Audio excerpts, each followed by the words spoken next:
Black implies white. Self implies other. Life implies death, or shall I say, death implies life. You can feel yourself not as a stranger in the world, not as something here on probation, not as something that has arrived here by fluke, but you can begin to feel your own existence as absolutely fundamental. What you are basically, deep, deep down, far, far in, is simply the fabric and structure of existence itself. So, say in Hindu mythology, they say that the world is the drama of God. God is not something in Hindu mythology with a white beard that sits on a throne and that has royal prerogatives. God in Indian mythology is the self, Sat Chit Ananda, which means Sat, that which is, Chit, that which is consciousness, that which is Ananda is bliss. And in other words, what exists, reality itself, is gorgeous. It is the plenum, the fullness of total joy. Wow-wee. And all those stars, if you look out in the sky, as a firework display like you see on the 4th of July, which is a great occasion for celebration. The universe is a celebration. It is a fireworks show to celebrate that existence is. Wow-wee. And then they say, but however, there's no point just in sustaining bliss. Let's suppose that you were able every night to dream any dream you wanted to dream. And that you could, for example, have the power within one night to dream 75 years of time, or any length of time you wanted to have. And you would naturally, as you began on this adventure of dreams, you would fulfill all your wishes. You would have every kind of pleasure you could conceive. And after several nights of 75 years of total pleasure each, you would say, well, that was pretty great. But now let's have a surprise. Let's have a dream which isn't under control. Well, something is going to happen to me that I don't know what it's going to be. And you would dig that and come out of that and say, wow, that was a close shave, wasn't it? And then you would get more and more adventurous, and you would make further and further out gambles as to what you would dream. And finally, you would dream where you are now. You would dream the dream of living the life that you are actually living today. That would be within the infinite multiplicity of choices you would have, of playing that you weren't God. Because the whole nature of the Godhead, according to this idea, is to play that he's not.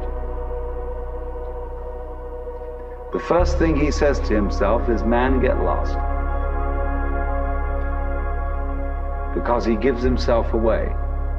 The nature of love is self-abandonment, not clinging to oneself, throwing yourself out, as in, for example, in basketball, you're always getting rid of the ball. You say to the other fellow, have a ball, see? And that keeps things moving. That's the nature of life. So in this idea then, everybody is fundamentally the ultimate reality. Not God in a politically kingly sense, but God in the sense of being the self, the deep down basic whatever there is. And you're all that, only you're pretending you're not.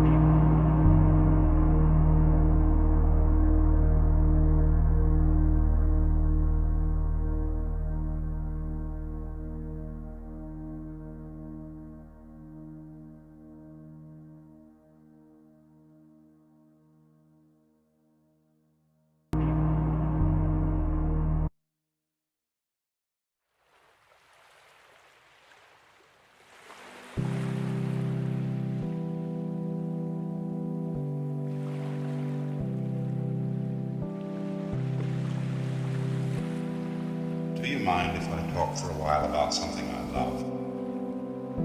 About water, the ocean. Ever since I can remember anything at all. Light, smell, the sound and motion of the sea has been pure magic. Even the mere intimation of its presence. Gulls flying a little way inland. The quality of light in the sky, beyond hills which screen it from view. The lowing of foghorns in the night. If ever I have to get away from it all, there's simply nothing better than to climb out onto a rock and sit for hours with nothing in sight but sea and sky.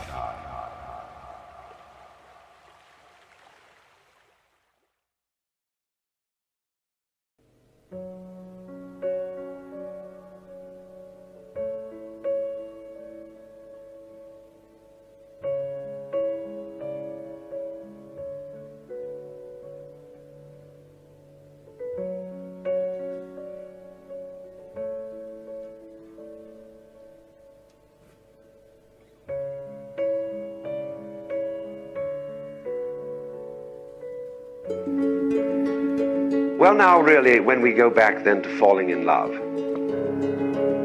and say it's crazy, falling, you see, we don't say rising into love. There is in it the idea of the fall. And goes back, as a matter of fact, to extremely fundamental things.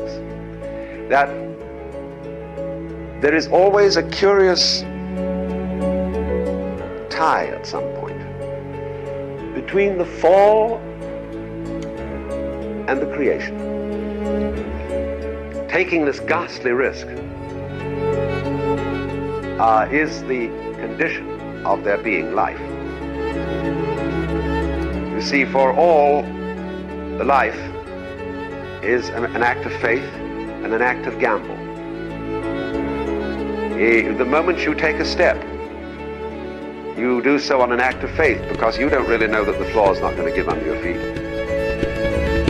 The moment you take a journey, what an act of faith.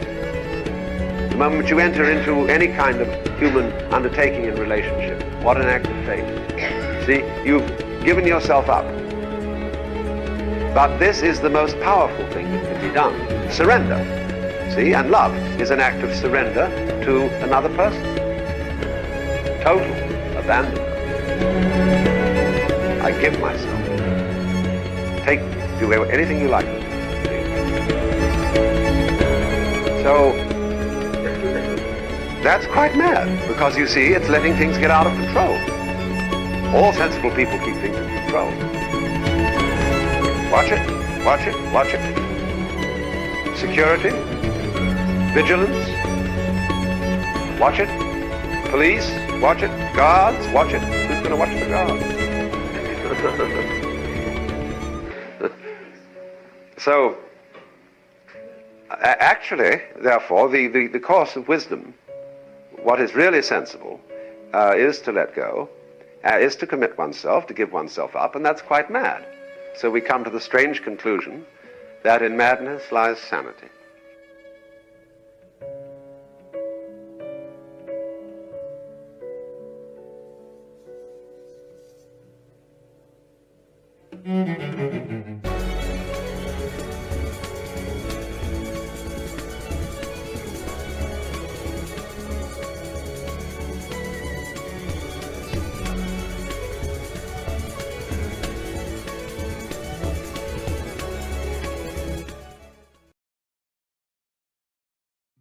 I believe that if we are honest with ourselves, that the most fascinating problem in the world is, who am I? What do you mean? What do you feel when you say the word I? I, myself. I don't think there can be any more fascinating preoccupation than that, because it's so mysterious, it's so elusive. Because what you are in your inmost being escapes your examination in rather the same way that you can't look directly into your own eyes without using a mirror. You can't bite your own teeth. You can't taste your own tongue. And you can't touch the tip of this finger with the tip of this finger. And that's why there's always an element of profound mystery in the problem of who we are. This problem has fascinated me for many years, and I've made many inquiries. What do you mean by the word I?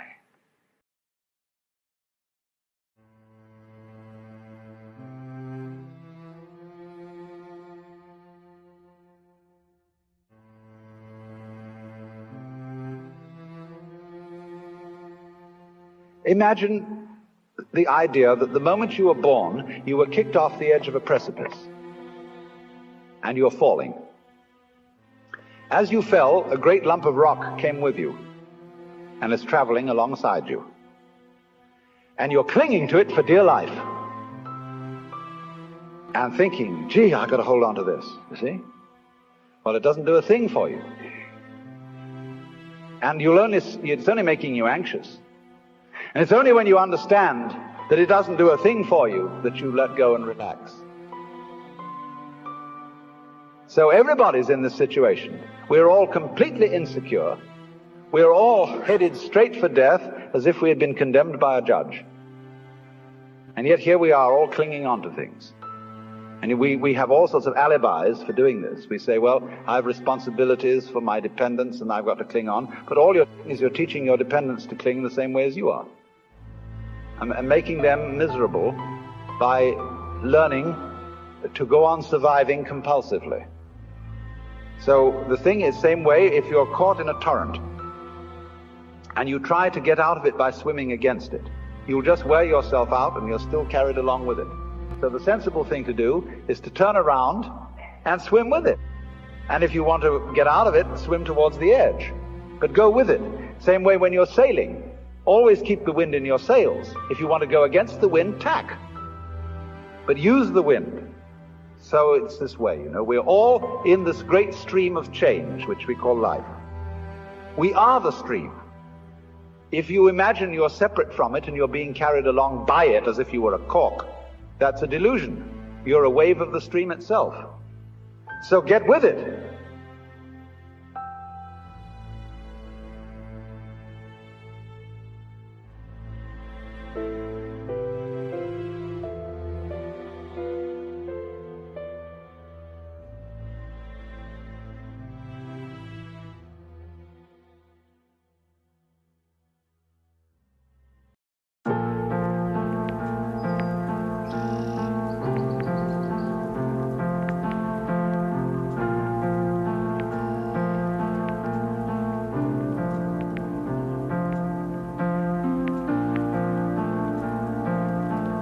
We have specialized in a certain kind of awareness that makes us neglectful. You see, we specialize in more or less briefly concentrated, pinpoint attention.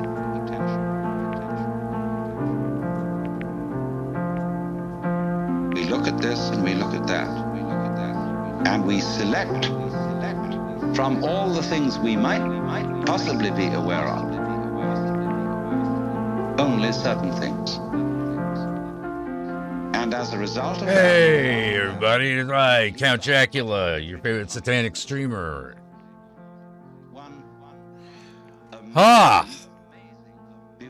Thought I would do something a little chiller. I also changed the lighting a little bit, you might be able to tell. And play some Alan Watts in order to counteract the fact that so many of the online right-wing assholes are tried to co-opt him. And my feeling on that is, I'm sorry, Alan Watts would not be your friend. He would not agree with you. he would laugh and call you an idiot. Because you're trying to use a fundamentally transcendental type of thinking and apply it to fascism, which is extremely not transcendental. It is, in fact, incredibly political. The more fascist you are, the more political you are. Absolutely. There's another reason I'm not one of those, like, everything's political guys. I'm like, well, the degree to which something is political matters. It matters quite a bit. It matters a lot. You know, I absolutely feel that way. Hey, Victoria Noel, Chrome Bison, and Indigo. How you doing, Nix? It's been a while. You know, you had to drop out of a drag soul today because I was having stomach issues. Feels unprofessional. You got to take care of yourself first. You got to take care of yourself first. You know, if you're not able to, if you can't power through it, don't. Don't. You know your limitations. You know. Powering through is one thing. Breaking yourself is another. Don't break yourself.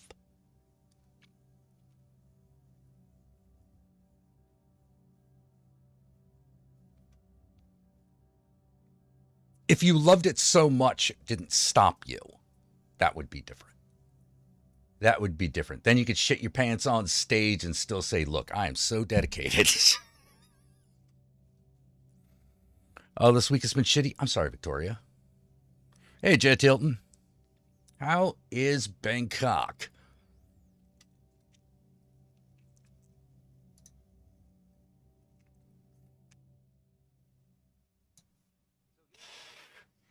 Yeah, as you could probably tell, I am not a man of fascism.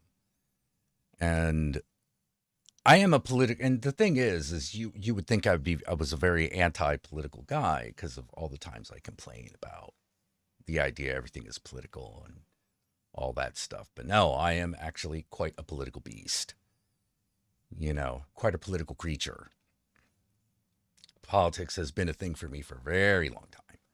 For a very long time, since my early adolescence, listening to Jello Biafra recordings and Dead Kennedy albums. I have been into politics. I think politics are extremely important.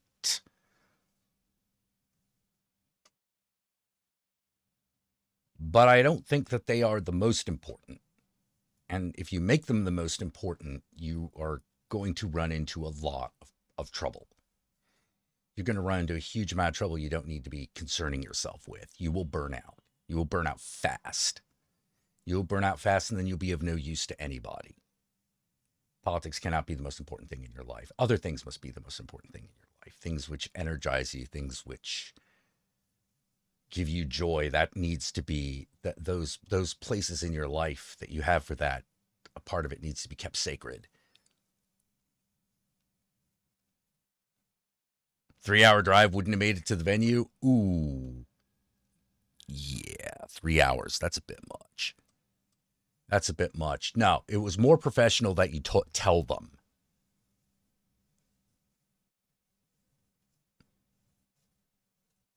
If you say, trust me, if you say, I cannot make it, I am sick, that is professional.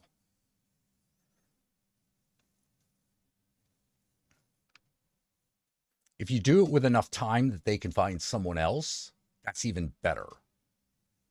But the professional thing is to tell them.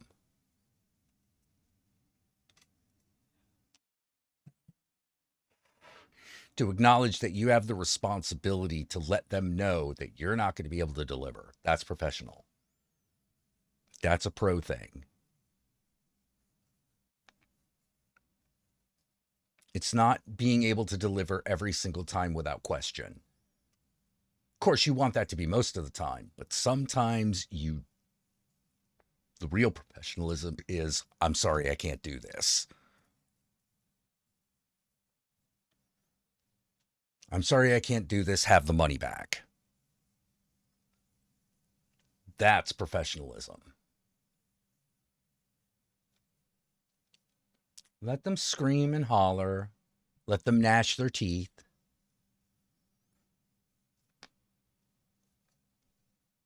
Let them do all that shit. Because if they're professional, they'll say, thank you for letting me, thank you for letting me know.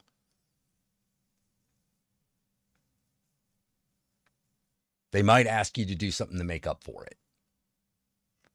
That's fine.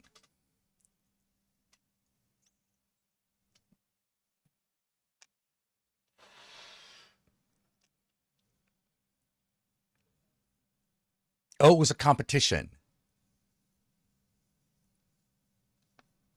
Oh, well, if it's a competition, then don't worry. Then you don't need to worry about it.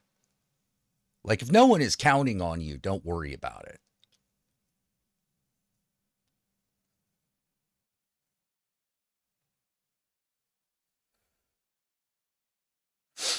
Yeah. Just don't eat sugar before a show. That's professionalism. You'd say, oh, I shouldn't do this before a show. Then don't. But if you didn't know that ahead of time, then, shit happens.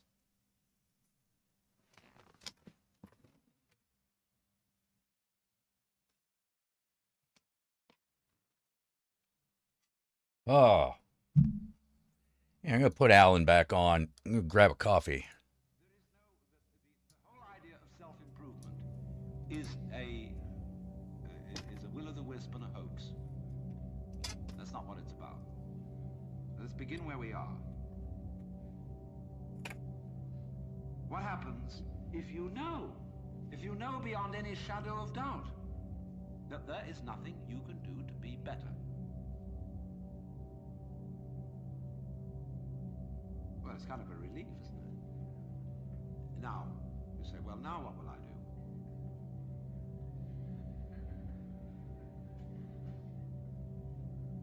See, there's a little fidget comes up.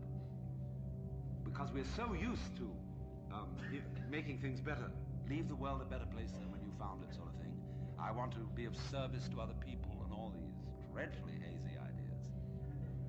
And so we think there's that little itch still. But supposing instead of that, seeing that there isn't really anything we can do to improve ourselves or to improve the world, if we realize that that is so, it gives us a breather in the course of which we may simply watch what is going on. Watch what happens. Nobody ever does this, And therefore, it sounds terribly simple. It sounds so simple that it looks as if it isn't worth doing. But you ever just watched? Watch what's happening. And watch what you are doing by way of reaction to it. Just watch it happen. And don't be in a hurry to think you know what it is. In other words, people look at say, oh, that's the external world. Oh, how do you know? The whole thing, from a neurological point of view, is happening in your head. That you think there is something outside the skull is a notion in your nervous system. There may or may not be, but it's a notion in your nervous system. You think this is the material world. Well, that's somebody's philosophical idea. Or maybe you think it's spiritual. That too is somebody's philosophical idea. This real world is not spiritual. It is not material. The real world is simply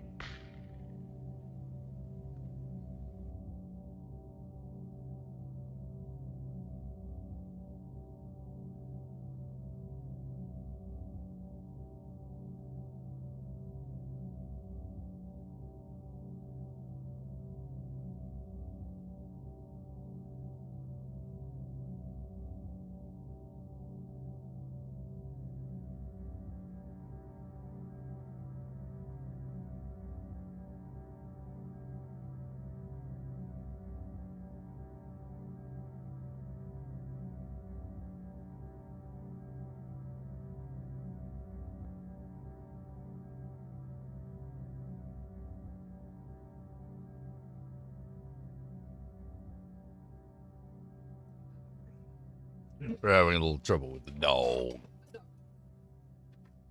Hi, dog. Oh yeah, have an edible. You know, have an edible. I think what I'm gonna do, in the near future on the stream. Listen. Is I think I'm going to. I think I'm going to run Babylon. I think I'll get some of the usual suspects on and maybe choose a few people from the pit to be in the game. Have pre-generated characters made for the random pit members,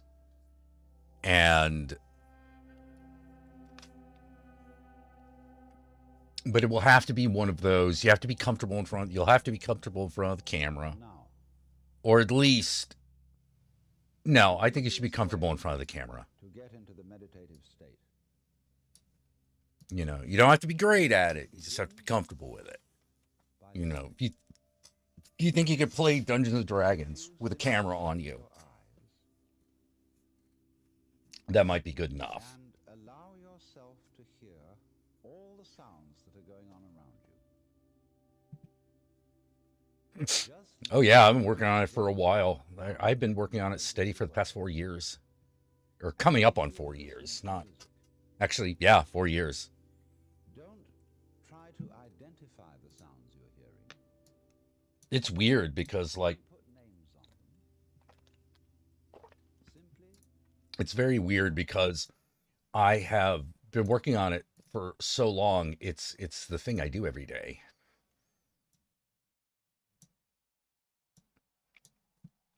And I have been really wanting to do the Kickstarter, but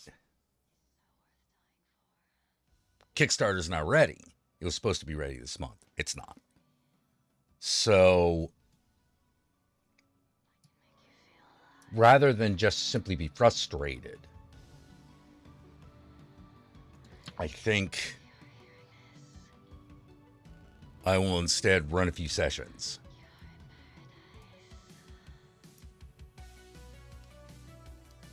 Yeah. Yeah, I think we'll do that. Mills of Middle Earth? Ooh.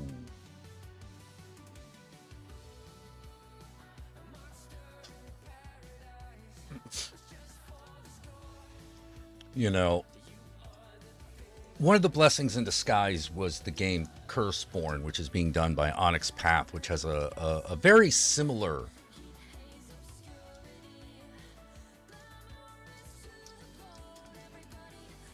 it's a little similar to Babylon in that it's about monsters, but the tone is very White Wolf and very angsty, whereas Babylon is not very angsty. You know, it's high drama. It's high drama, high action, explosive supernatural action and sensuality is the current tagline of Babylon. The world treats those it does not understand as monsters, so be the monster.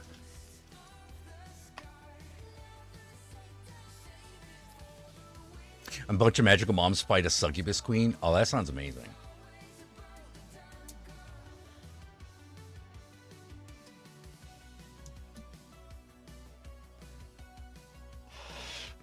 Powerful thing though, putting something you create out in the world. It's scary but also exciting. I absolutely agree. It's Nightbreed but hornier. Yeah, Nightbreed's already pretty horny. You know, I mean, Shinasasi adds nothing to the plot, but she better be there.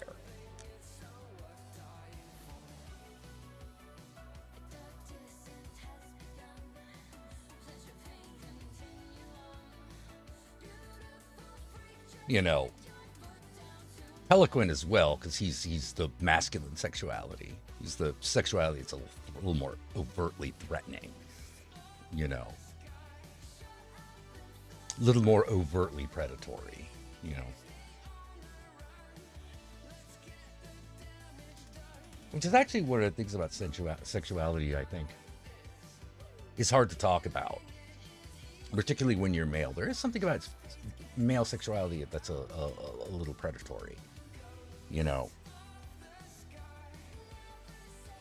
That's why we hate it when people cross that line, and we criticize the predatoriness of it. But I think what gets lost is that there is actually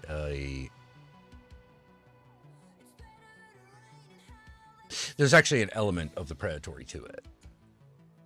You know, the kind of like, hey, you know, that's a little predatory, you know, that's seeing and hunting, you know. Maybe that's a better way of putting it. There's something about male sexuality that is about hunting.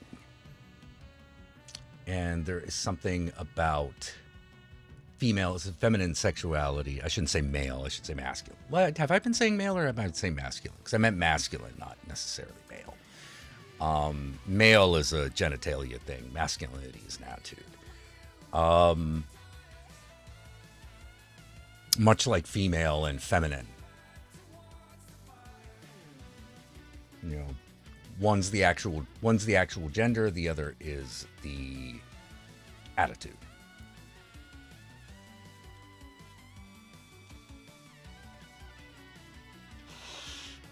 I enjoy White Wolf and Oxpath a lot, but for every aberrant they make that I love, there's like a few others that are just awkward. Well, one of the things that I didn't want Babylon to be was I didn't want you to have to feel bad for being what you were playing. I wanted you to indulge in it. You know, if you're a vampire, you're a vampire. You know, you suck blood. You suck blood and it's kind of horny, you know. Or you're monstrous and you turn into a bat, you know, like that. No, that's cool shit. You know. And I wanted you to there to be an environment where you could just like do that and not feel like you were breaking some sort of internal conceit of the real world. You know, that's why the mortals can't see that stuff. And why there's so many other monsters hanging around. Because it's sort of like, nah, you want to do the cool thing. You want to turn into mist. You want to turn into a bat. You want to turn into a wolf man. You want to howl at the moon, you know? You're a demon, you want to stand there and look sexy. Unless you specifically don't. And you want to look some other way. Yeah. I've been lucky in that I've always been very comfortable with my sexuality. At least internally. Like, I accepted things about my sexuality and my kinks very early on in life. You know, I have been blessed by the whore of Babylon that way.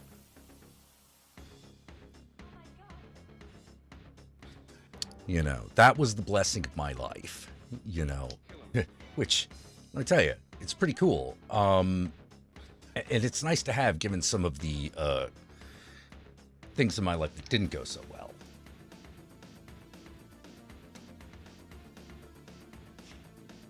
Got to hold on to what you got.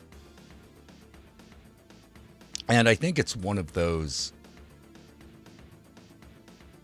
and it's one of the things that I think is so wonderful about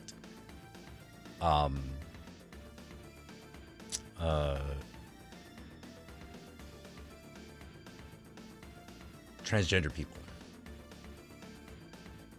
You've gotten to experience, whether or not, I mean, it's a blessing and a curse, right? You know, on the one hand, you're in a body that doesn't feel like yours. Whoa. If that's not a problem, I don't know what is. You know, if that isn't, oof, that's a hell of a downside. But the upside, which I think doesn't get mentioned or celebrated enough, is that you have become, you understand like two different parts of gender. You understand the presentation of one and the truth of another. That's very powerful. That's very powerful, and that's very wonderful.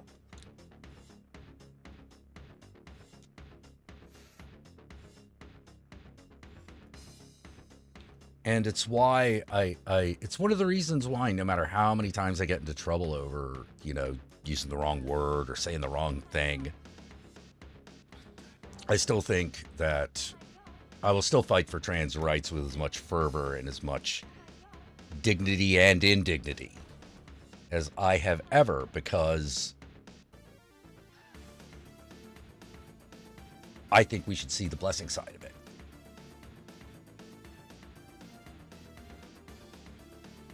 Just so it's acknowledged.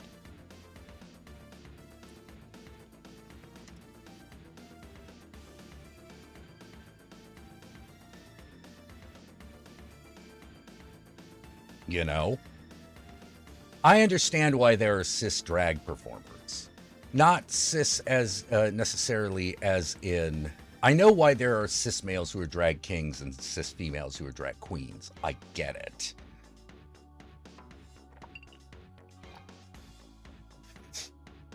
Because you're indulging in the gender performance. That is not the same as being the gender.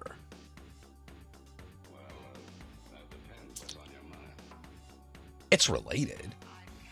That's the one that's the one thing where I get into trouble. I'm like, no. Gender isn't false. It's just multifaceted. And it's also why I say there's always masculine and feminine. There will always be masculine and feminine, and all the things in between. And all the things between those things will change constantly. Because male and female, masculine and feminine, also change constantly. They just change in tandem with each other. They change in tandem. Male moves to the right, feminine moves to the left. Feminine moves up, masculinity moves down. They're almost in a lockstep with each other. Almost. Thanks for being so supportive. Oh.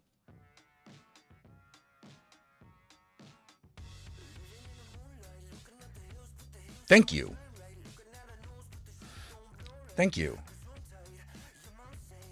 It's the best way I know to be supportive, is to tell it like I see it. Yeah. Yeah, there are plenty of people who are non-binary who are like, well, I was born cis female / or male, or I identify more as female, so the pronoun is one of the reasons I thought the pronoun thing was a little weird, because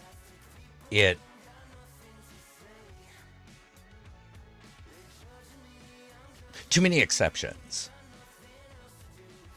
That's where I always got hung up on the pronouns. It's like, well, it's way too many exceptions, man.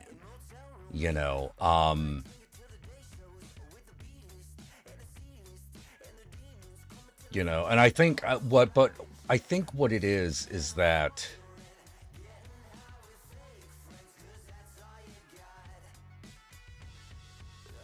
if you feel like one is more of your identity than the other, I think it's okay to just use that one. With that said, I do agree that there are theys.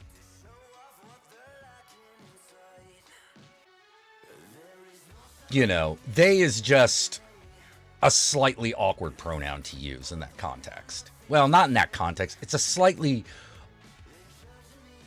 odd pronoun to use in the English language to identify a singular person. But language is mutable. So I don't have too much of a problem with it. It's just sometimes it gets confusing. But then again, language is also like that. I'm just looking for the solution. I'm not looking to deny anyone's identity. I'm just looking for the linguistic solution. Yeah, I play it safe by saying male. Do I have a feminine side to my personality? Absolutely. Do I indulge in it a lot? Absolutely. But at the end of the day,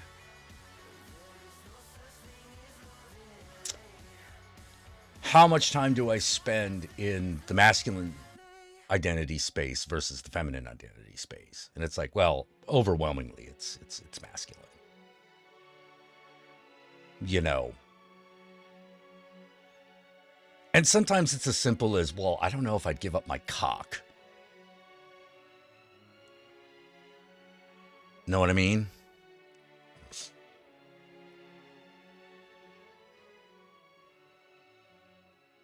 But I wonder if I would feel that way if I had been.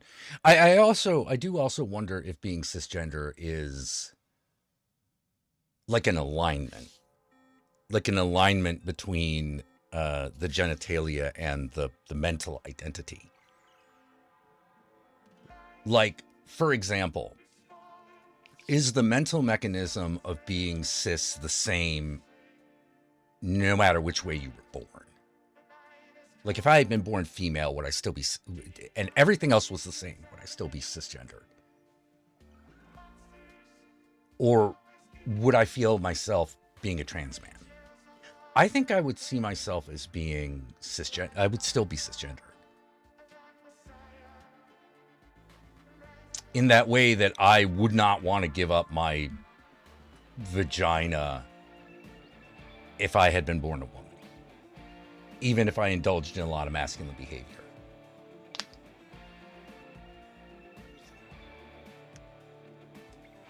Yeah, also I'm not in the safest of spaces to use they, them without causing a stir.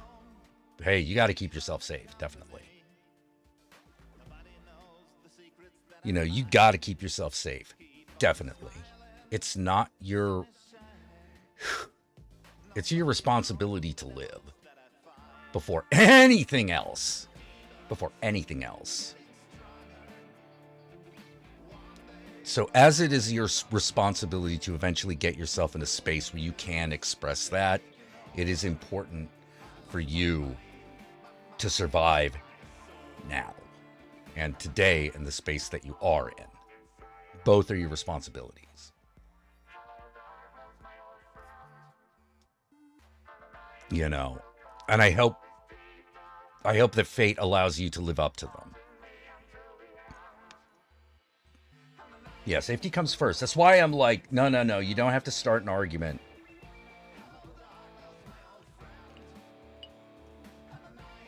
You don't have to start an argument with your family at Thanksgiving.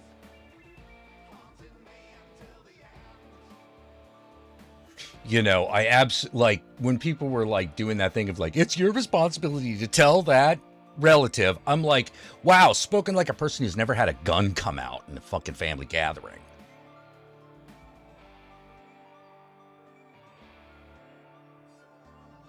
Or a knife come out. Or any of that shit. Or any serious threat. I mean, oh my God.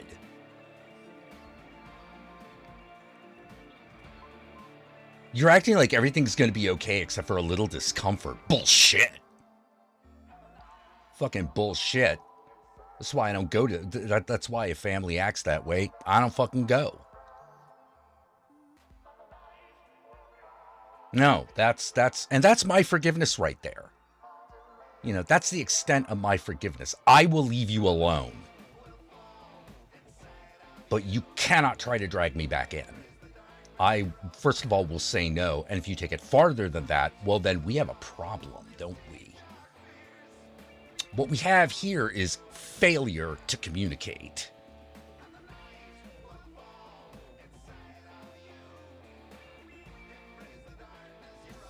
I can't think of how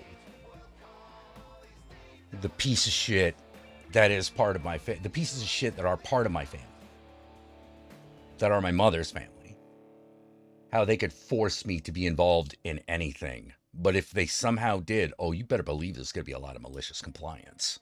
You better believe there's going to be tit for tat. It's going to be eye for an eye. Because at that point, you violated my forgiveness. My forgiveness is contingent upon me not being there. And that forgiveness is, I leave you alone.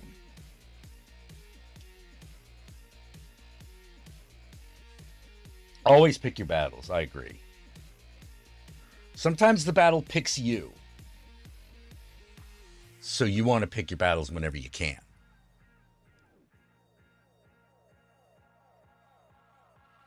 Yeah, don't bother. You don't have to change your dad's opinion about nothing. Nothing. You're not responsible for him. He's old enough. He's an adult. But if he treats you like shit, just don't talk to him. That's gonna be punishment enough. That'll either be punishment enough, or he's such a piece of shit he won't notice.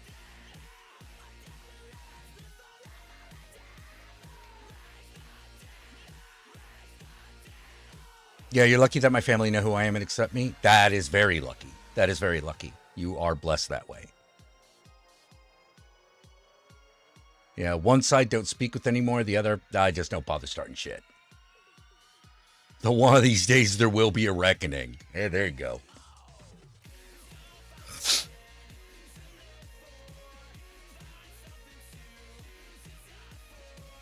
Now, one of these days they'll have to deal with it because it's the truth.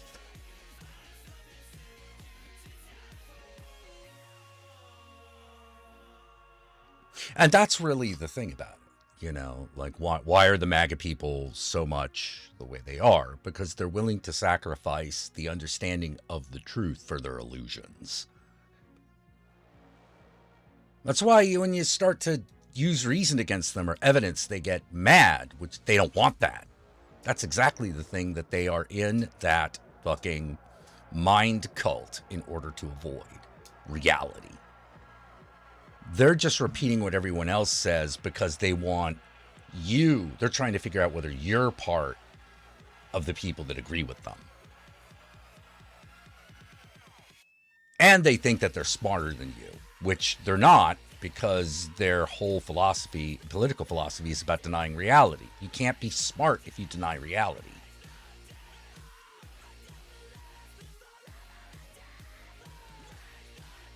Yeah, don't fact check me, bro. Oh, I'm sorry, but like the thing I find so galling about it is just like, it's not like we didn't all see that.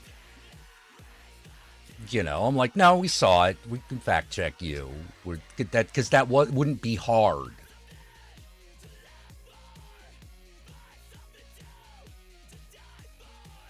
Sounds like my previous ex-in-laws were pieces of trash.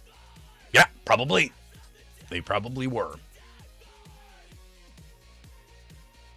So if you appeal to their emotions, then what? Oh, you don't have to appeal to their emotions. You don't have to appeal to them at all. They have to change.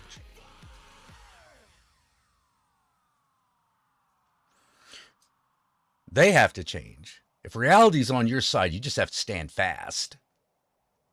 You stand fast, defend yourself, and live. Stand fast, defend yourself, and live. That's how you win. When reality's on your side, that's how you win. You become a brick wall that they bash their heads on, but you don't feel it.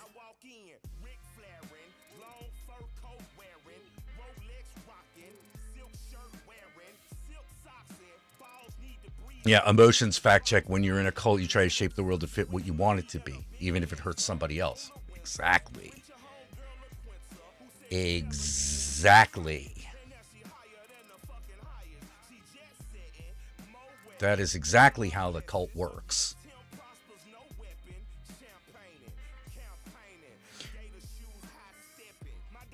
And they'll fall apart. A cult always falls apart because the cult leader always gets to a point where they cannot sustain the cult any longer. Unless it is somehow passed on to someone who can sustain the cult. But the cult of MAGA, who's going to sustain it? No, I mean, like Trump is sustaining it right now, and it's already weaker than it was.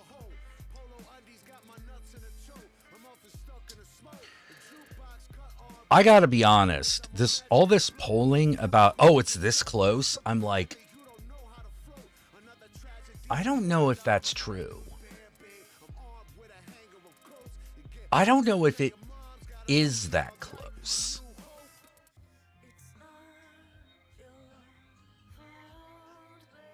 Not really. Because while America is like a fantastically racist fucking place,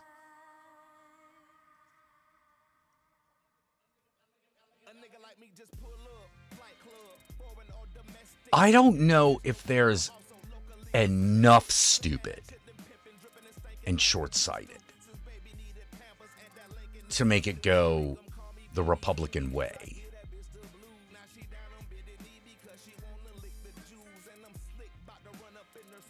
Now, with that said, there might still be enough to win the election because of the way the Electoral College works. But if the Republicans win, I'm predicting it's going to be by the widest, that it's going to be the Electoral College, and it's going to be one of the widest margins of winning the popular vote but losing the Electoral College.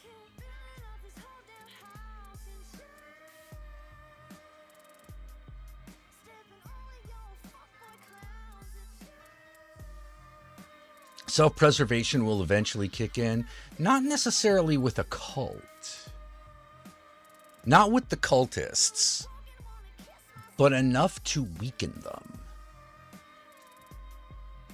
And they're coming up on that moment. They're coming up on that moment of truth with each passing day. There is more and more and more of a possibility that Trump just dies.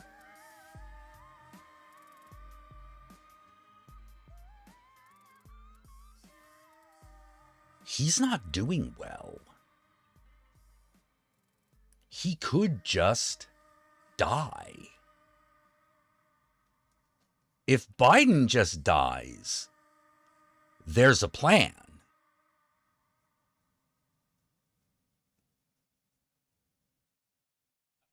If Biden just dies, Kamala Harris, who is already the nominee for the Democratic Party, simply becomes president for a while.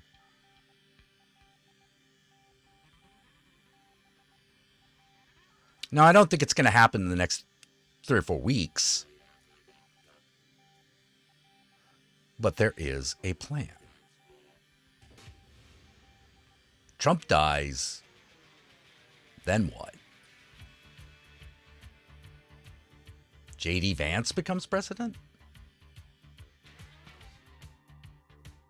Maybe.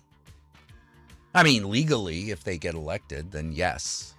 Yes, he becomes president. But then what?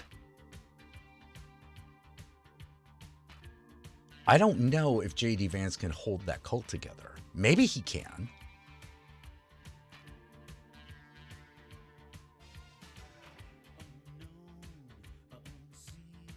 But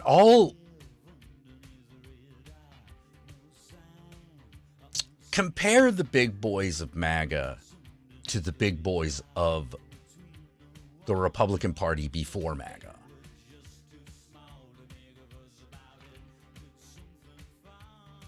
Sure, they still got Mitch McConnell. How much longer?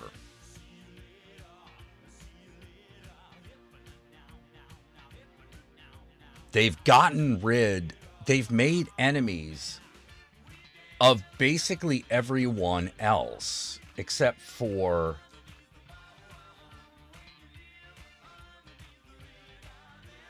this name's not Ken Hurst. Ted Cruz. That's a big boy in their corner. But no one's going to follow him. That guy can't lead ants to a picnic. They're not leaders. Trump, for all of his flaws, is a leader. He's just bad at it.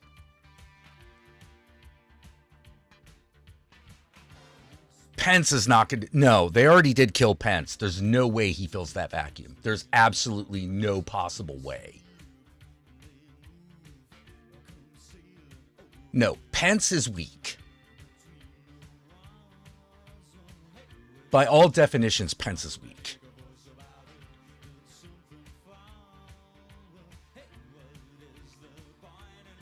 He can't stand up for nothing, no how. He couldn't even stand up for his own life and the life of his family for real. Do you think he's going to be able to lead a cult? Fuck no. He can't lead a cult. He probably can't even lead choir. Who's the most competent, least destructive leader in the Republican Party these days? Liz Cheney.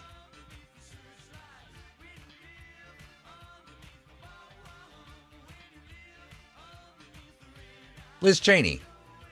Easy. She ain't leading shit. She ain't leading them. She's the devil. She and her...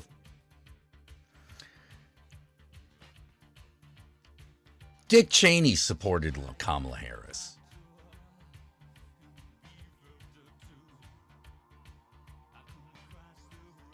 I'll tell you this, if Trump does get elected,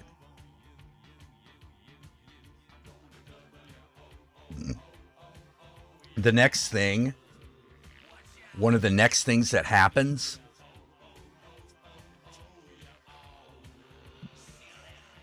Russia goes on the offensive again.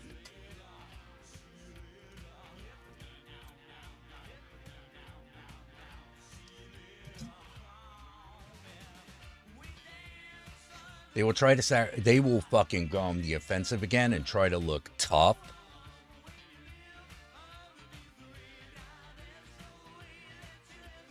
Because they're going to try to make Biden look bad in his last days.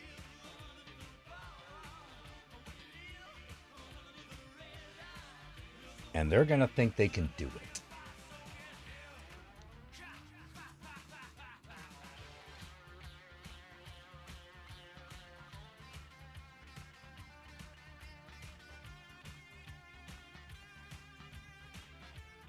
It's a wild thing to realize. Oh, yeah. Yeah, ain't it wild? Well, that's how much... Well, think about all the people who were really against Trump, who are upstanding, extremely respected Republicans. What do they all have in common?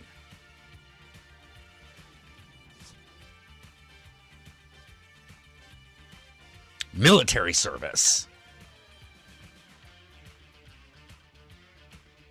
Real military service.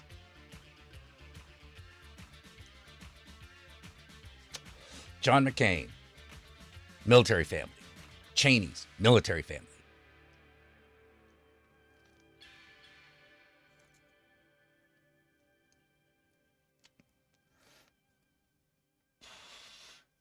In big positions.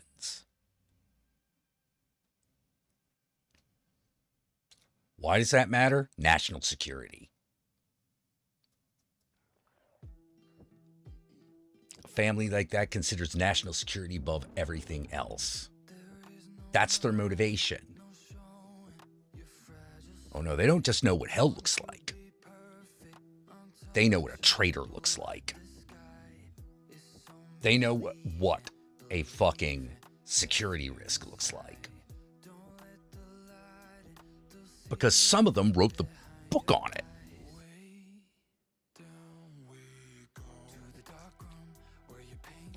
No, we won't have World War III. Not the way we're fearing. Nah, we won't have World War III. Don't worry about it.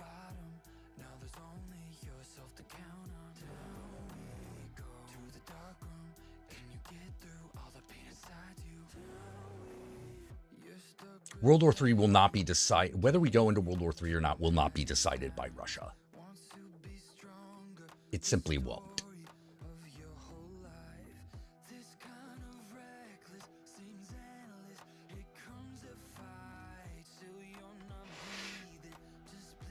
They might be able to start a war, but it ain't going to be World War III.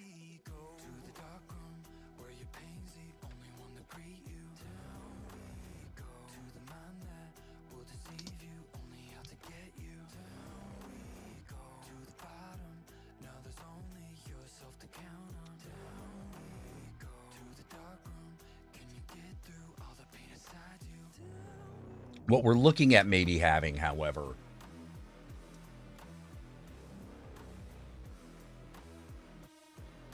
is a major war in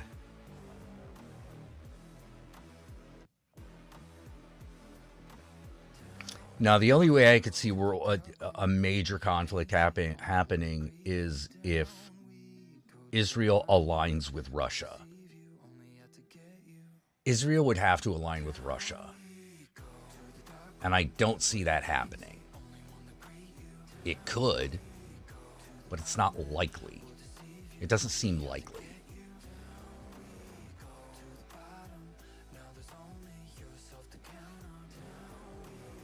It could happen. And if it did, that would be bad for the area. They could drag us into a larger conflict. But there's a problem with that. Which is why it's important that Trump and his cronies not get into office. Because if it's anyone but Trump, the next move, and I mean the next move, so Israel and Russia get together, coordinated attack on something. What's the next thing that happens? What is the next thing that happens?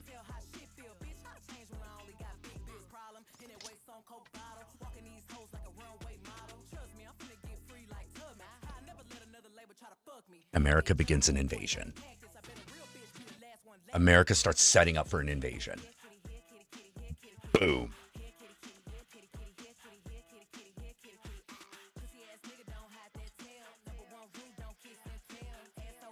Because if you think those plans ain't already been drawn up, you're fucking naive.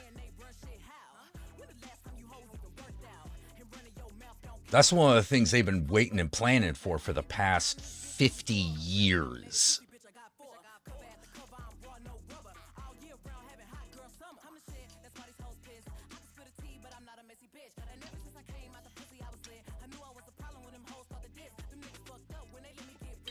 What's more likely is that Russia will aid Israel, but try to stay out of it politically.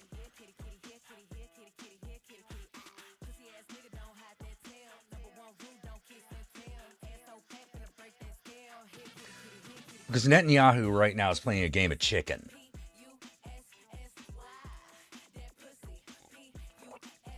And if he loses big. Israel loses big. Everyone loses big. Big. The United States don't lose big.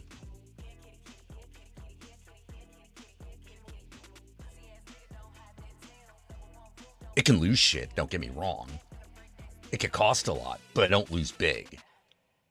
It risks less. It has less to risk. Why? We're holding all the gunpowder. Why all the fireworks? Because I got all the gunpowder.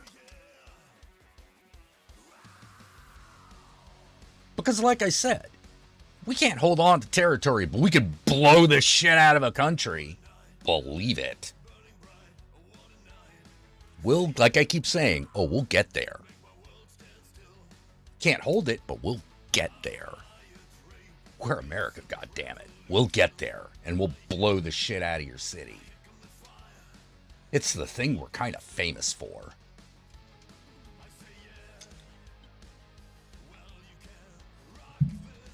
Russia proved that it can't even get there. Hey, Industry Plan TV. Yes, hail Satan, our Dark Master. Anyway, that's enough worrying about World War III. We don't need... Yeah, plus we've been testing a lot of weapon systems in the Ukraine. Yeah, why do you think? It's to remind Russia of, we're still here.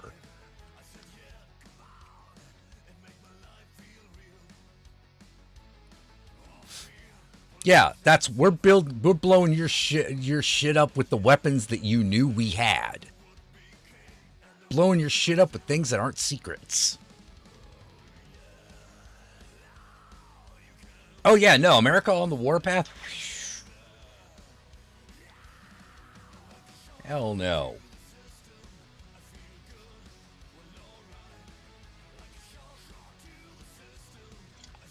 See, the problem that we've been having with the Middle East is that it's not a matter of just getting there and blowing the shit out of a city. See, that we can do.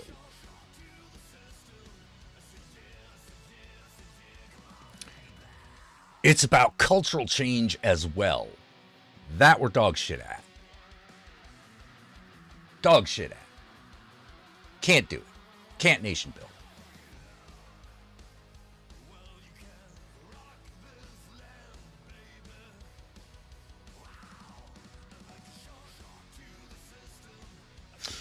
But with Russia, that's not going to be the issue.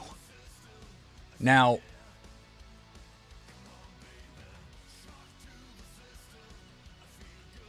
it'll be a challenge.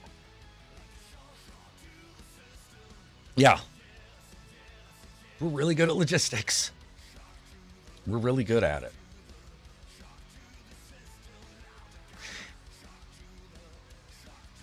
And the thing is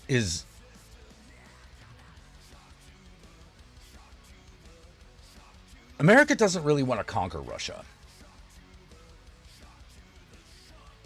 We don't. We don't really want to do that. Whether we think we would win in a conflict is different than whether or not we would actually want to conquer Russia.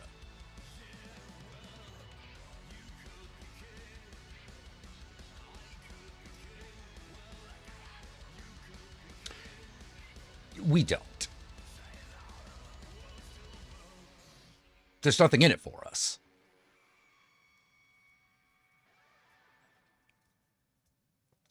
You know, why do you think it's always in the Middle East? It's got the resources we need. But now we're building power sources that don't rely on petrochemicals. What happens in the Middle East then? Well, it becomes less important.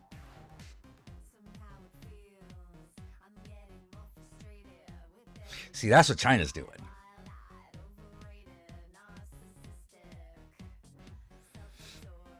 If it has the lion's share of the production of power, and by power, I mean like electricity. Oh, well, don't that just change everything?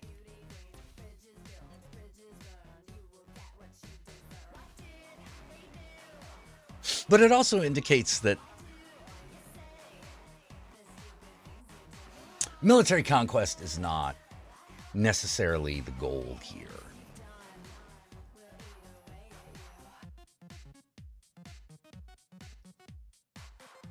It's more well, you can't just tell us what to fucking do anymore. Why? We make all batteries. So get on their level, scrubs. Yeah, U.S. military excels at all kinds of great things. And all kinds of things.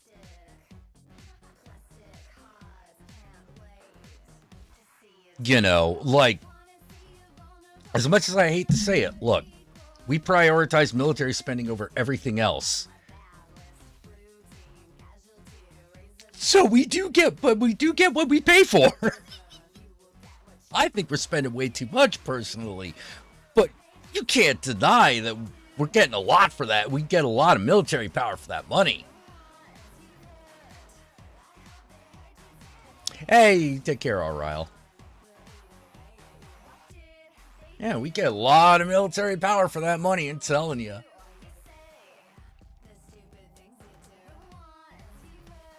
Biggest weakness of the U.S. military is the office culture? Oh, yeah, definitely. But that's always the case.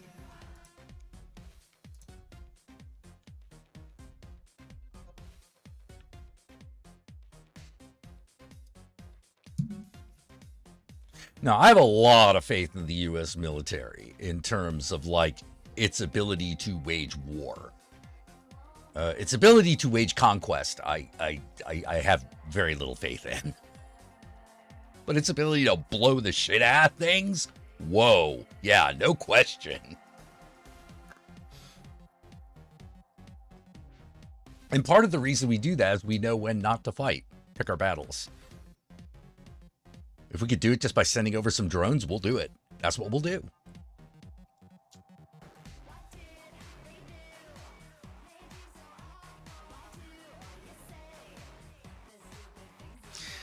You know, why do you think they're spending so much money on trying to build robots?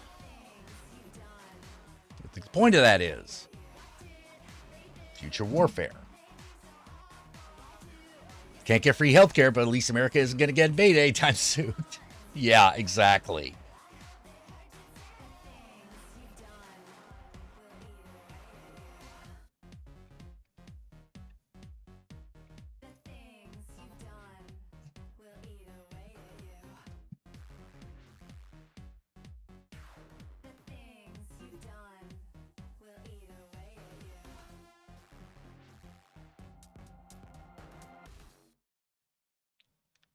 Oh, man. Yeah, blow the shit out of things. So, hey, don't worry about World War III. Worry about things that might actually happen.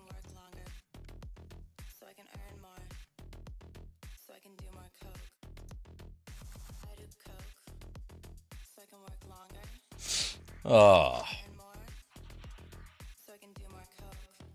That's why I like to dedicate, like, you know, I try to dedicate a period of my day to things that I find more sublime. You know, and I consider art to be something sublime. I feel creation, writing is something sublime. I sometimes feel like game design is something sublime. So I can work longer. So I can earn more. Like I find it so fascinating that the human imagination is such that we can play a game that is primarily about the imagination. You know, because what else is a role-playing game? No, you're using it's imagination with a set of rules so that everyone's doing it the same way. That's it. That's all it is.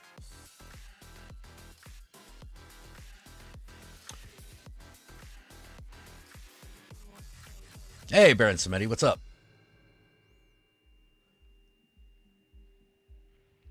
Yeah, it's been a long time. How you been, bro? How you been, man? Nice to see the Baron with us.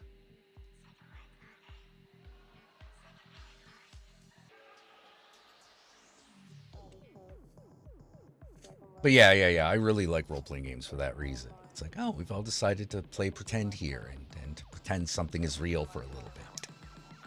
You know, that's what it's really about.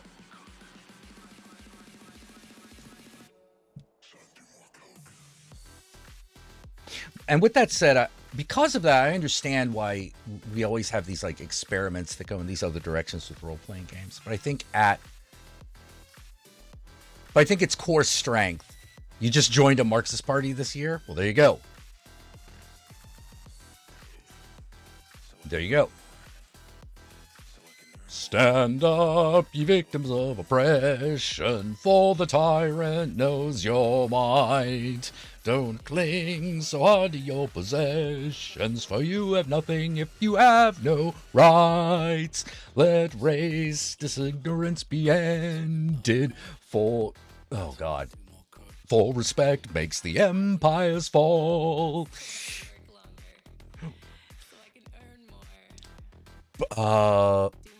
Makes the empires fall. Rights are merely privilege extended unless enjoyed by one and all. So come now. And that's where I start. I haven't quite memorized it. Who needs foreign terrorist organizations? The U.S. McCory in the market, for instance. So come brothers and sisters for the battle, for the battle carries on. The Internationale unites the world in song. Let's see, I think. Come on. Internationale.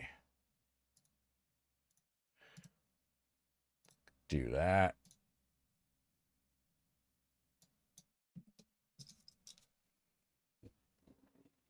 See. Oh yeah, there we go. Okay, here we go.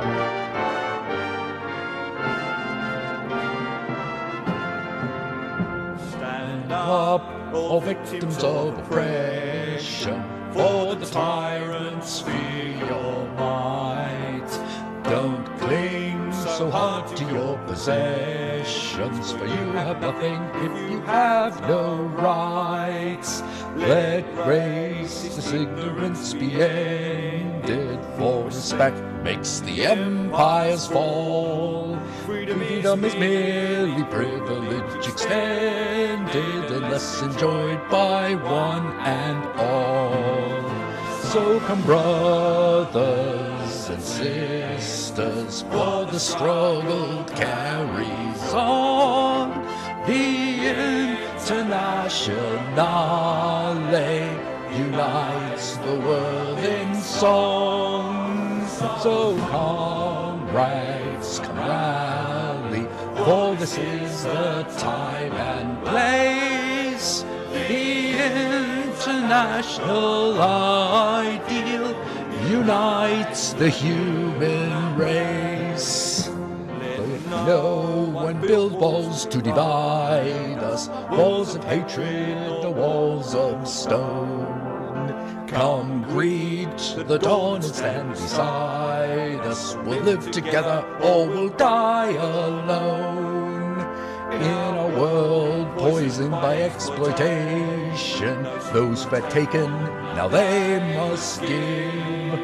And in vanity of nations, we've all but one earth on which to live. So come, brothers and sisters, for the struggle carries on. The Internationale unites the world in song.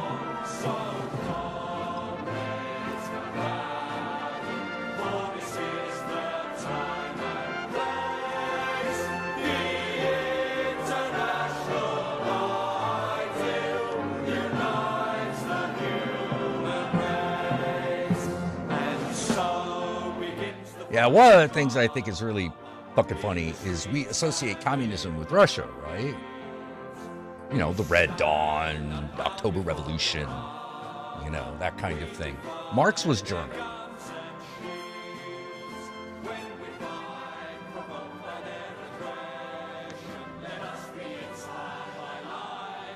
Karl Marx was German. Marx is a German last name.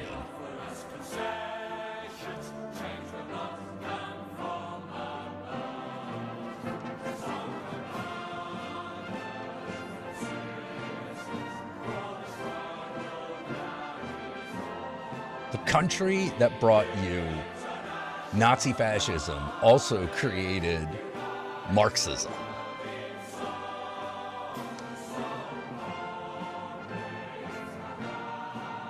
Don't forget that.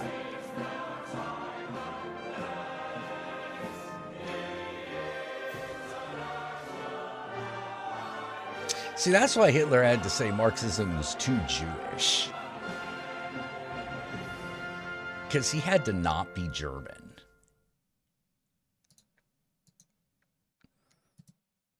Lenin was Russian, yeah, but Marx wasn't. Marx was German.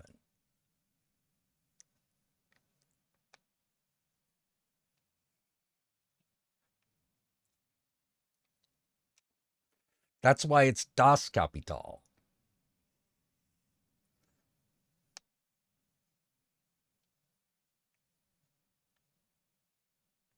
Das Kapital.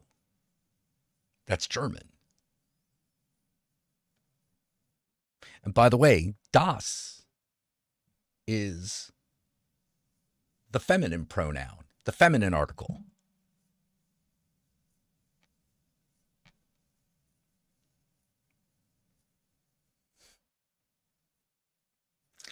That's why Hitler called it the fatherland.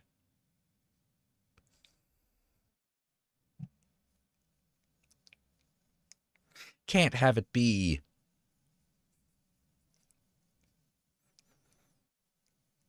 Das Kapital. It has to be der.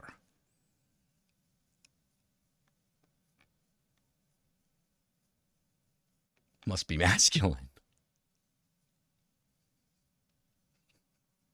course everyone was.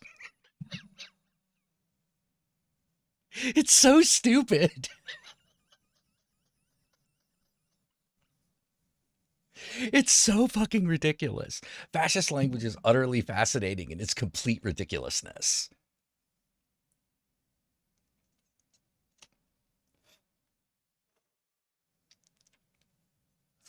Quick, get rid of all the feminine shit.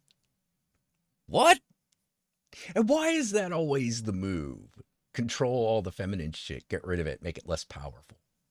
Because it's all about jealousy over breeding. It's about a genetic jealousy.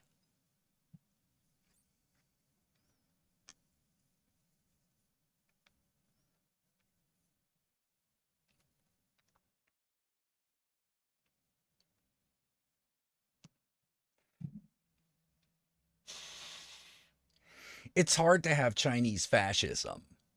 It's easy to have Chinese authoritarianism and tyranny. Don't get me wrong. But it's hard to have fascism because they got a couple of things. One, they're jealous of no one.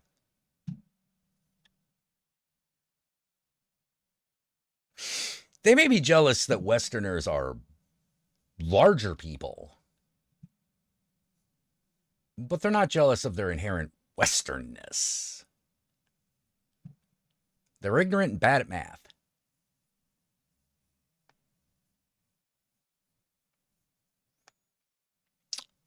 Also, in order to have fascism, you have to be fundamentally removed from a cultural mythology, from any sort of real, long-lasting cultural mythology. Chinese has that. It has that in spades. It's probably the premier example. It's the premier fucking example of a culture that has a long mythological history that it draws upon. A strong mythological culture. That's why it's probably never going to turn fascist. Don't get me wrong. I'm not saying it won't try to start an ethnic state. That ship sailed.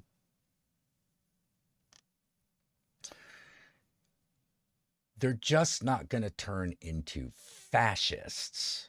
They can turn into tyrannical authoritarians. There's a flavor difference.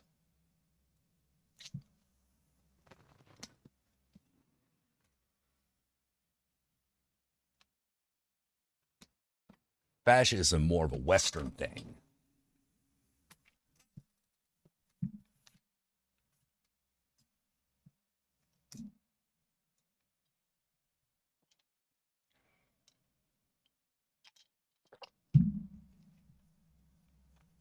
You know, but let's not forget Pol Pot.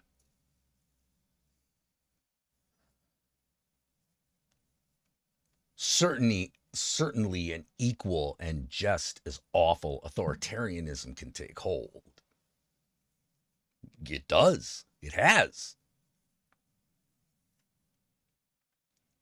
But fascism is something slightly different. Fascism is inherently weak. It's corrosive. It's dangerous. It's deadly. But it's not that robust.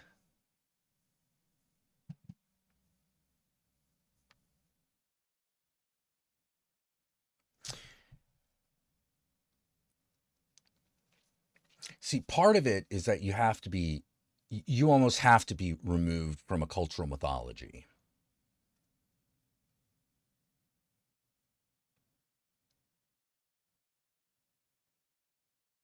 Because a cultural mythology will tell you that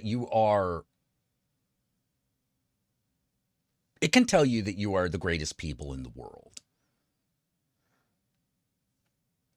But it can't tell you that you are undefeatable because of a superior genetic structure.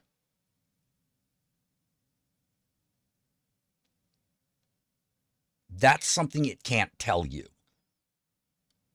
because mythology always has to, a long-standing mythology is always filtered through the lens of history, and history tells a different story. Because a lot of mythology can be used as a mnemonic for historical tales. So you immediately start running up against facts. A mythology has to exist in tandem with facts. Slightly separated, obviously. The details are different, but the big broad strokes need to be right. Otherwise, it will not hold.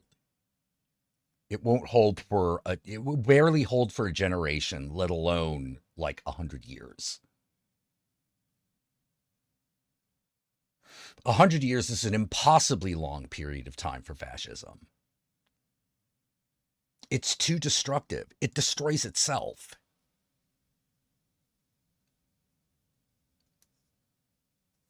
Fascism does not spread itself.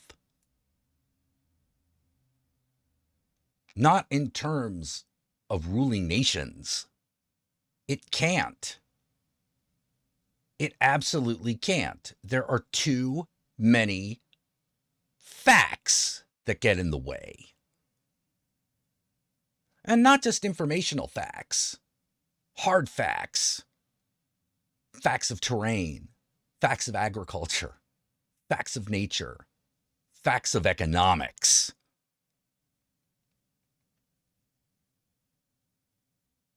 You can't make reality that much. You can't make that much of reality an enemy without it biting you in the ass.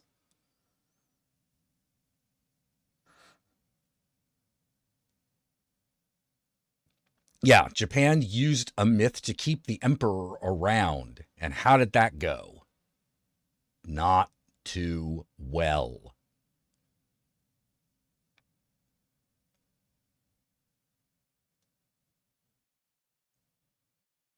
A lot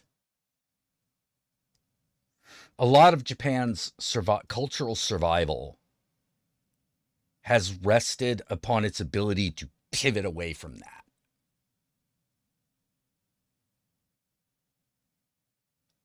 We still say things are Japanese.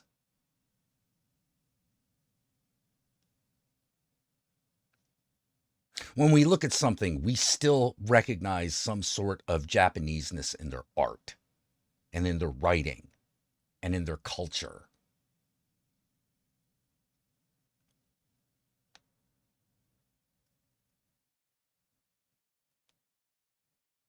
More than Germany was able to do.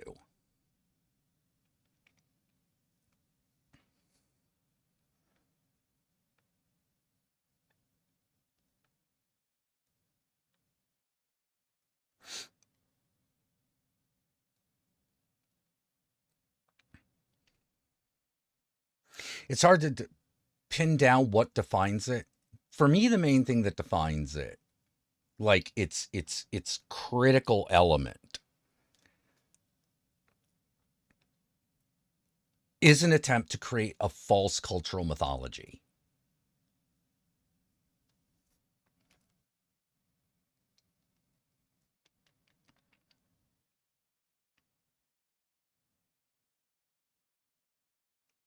You know,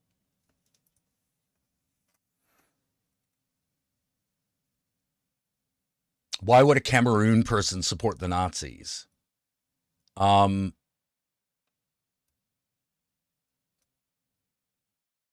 they probably wouldn't. The only reason Japan did is because they were going to be given control of the Eastern Theater.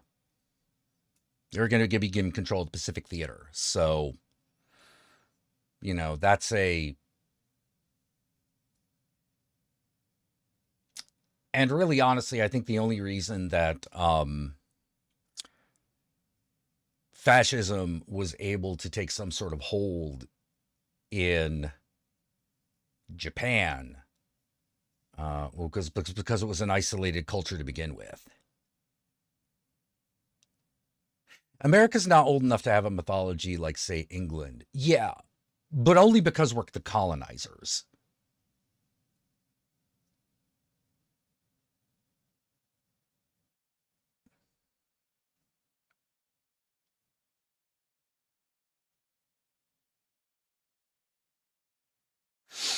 What a lot of America has attempted to do,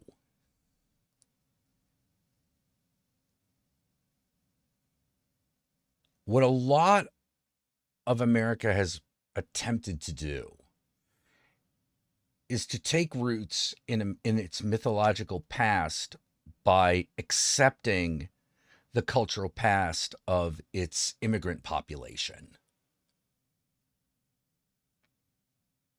So it's grandfathered in. Like, in a weird way, we inherit it backwards by assimilating those people into our culture. That's America's power. That's something that it actually did. If it had tried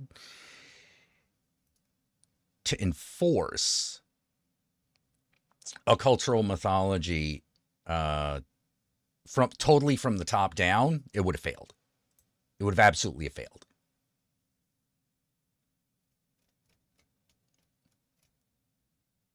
The freedom from religion and the freedom of religion are is a key aspect of the survival of America.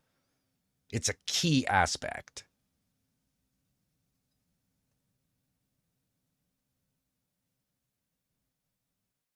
Oh, Cameroon was originally colonized by the...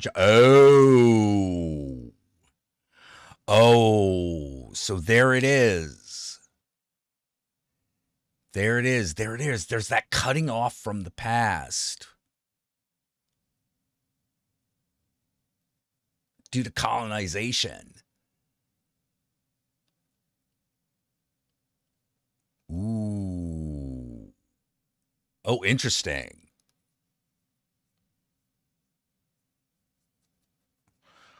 Oh, interesting. Yeah. There it is.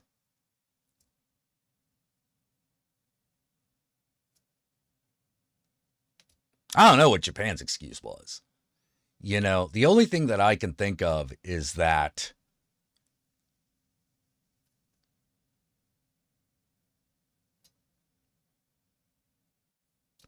Japan is the great counterexample to what I said about Asian cultures. You know, because Japan does have a long cultural history, you know, a long cultural mythological history. And yet it still kind of went the fascist direction, you know. But that might be the difference between fascism and authoritarianism. Though they did try to adopt that genetic superiority aspect.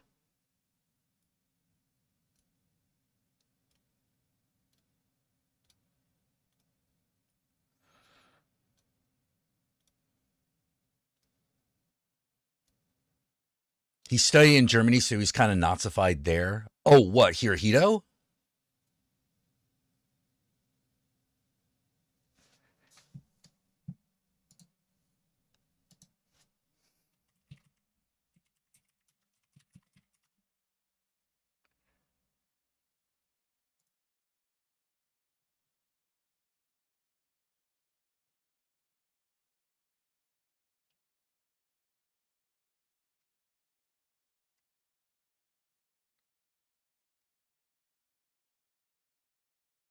Or are you talking about Pol Pot? Pol Pot. Oh, no, your granduncle. Oh, okay.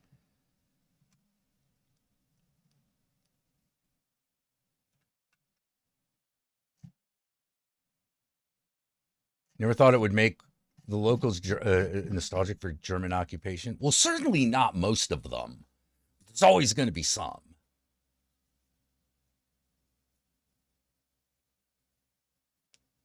Indigo, you think it's because they were forced to join the world stage or realized to avoid colonization had to become a colonizer? That could be. That could be. That could have been the bigger deal. That could have been the bigger one.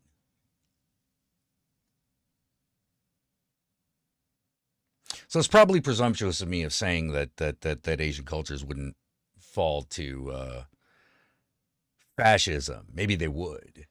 because we got a couple of examples. Yeah. Well, I was just talked about out my ass.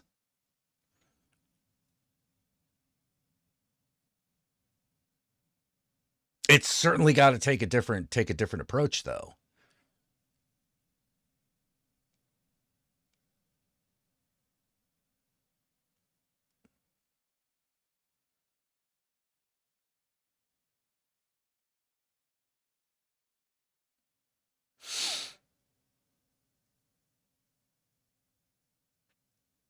Yeah, maybe it's maybe it has to do with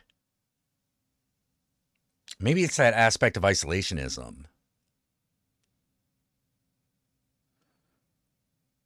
Let's see. Now I'm curious what happened. A Nazified African reminds me of Hans autobiography growing up as a mixed Liberian German kid in the 1930s. Yeah, man. Shit.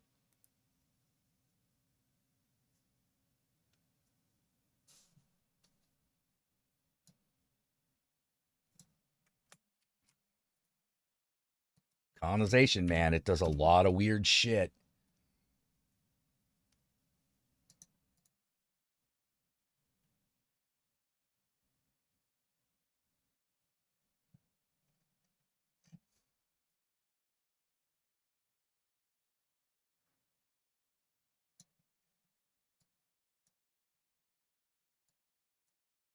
Apparently, the Japanese forced the soldiers to commit atrocities, so they knew they were caught alive. They would live hell, thereby making sure they would never surrender. Yeah.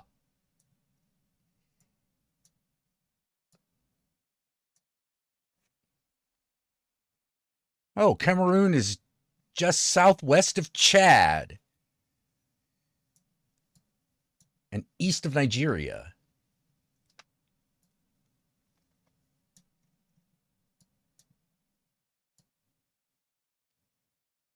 Huh.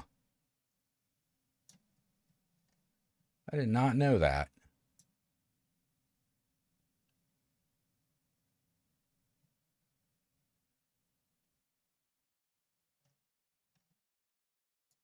It's in a pretty, Cameroon's in a pretty green area, too.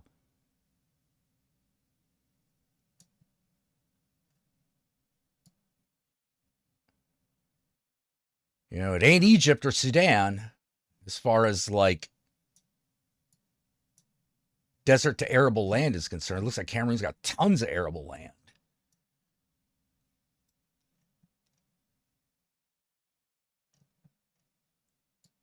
Yeah, it's closer to Nigeria. Probably actually greener than Nigeria. Damn. Cameroon has had the same leader for more than 40 years? Huh. Well, he must be doing something right.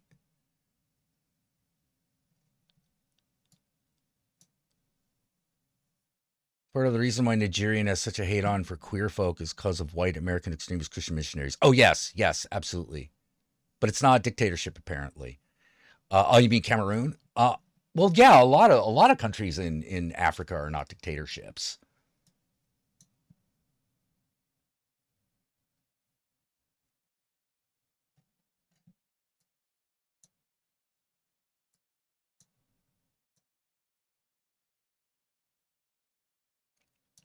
Yeah, let's see. Let's look up Cameroon. See. I know very little about this place. Central Africa. Okay. Blah, blah, blah, blah, blah. Here's where it is.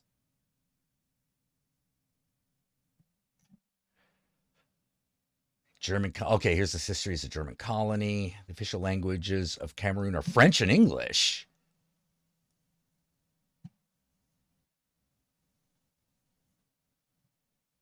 See, the majority religion is Christianity with significant minorities in Islam, the significant minority being Islamic. In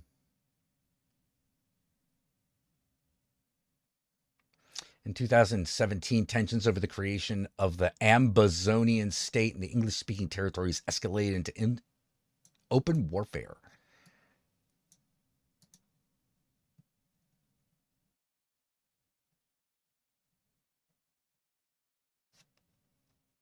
Huh. Let's see. Largest city, ethnic groups, official languages, religion,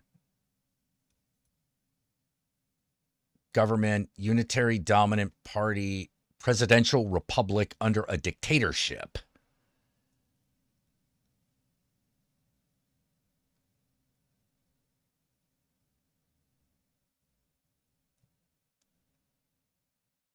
It has a parliament, a senate, and a national assembly. Oh, this is interesting.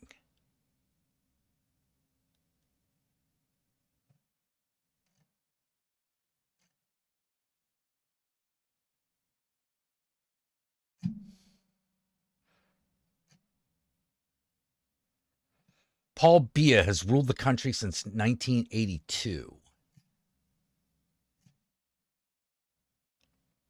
President of Cameroon is elected and creates policy, administers government agencies, commands the armed forces. Okay.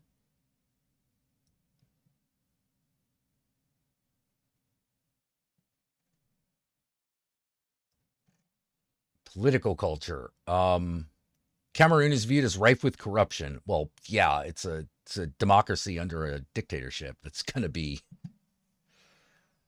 Yeah.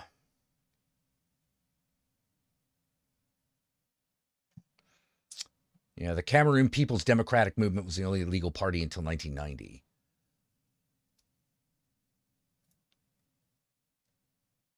Let's see. The primary opposition is the Social Democratic Front, headed by John Frundi.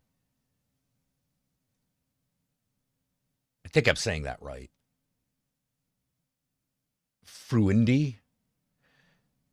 I have no idea.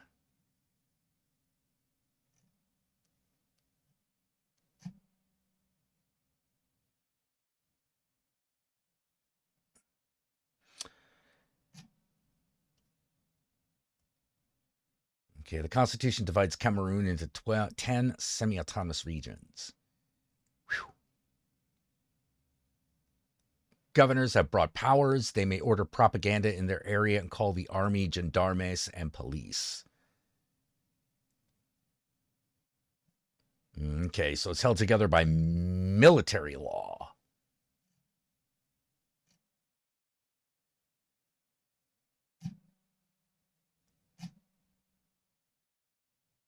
Wow.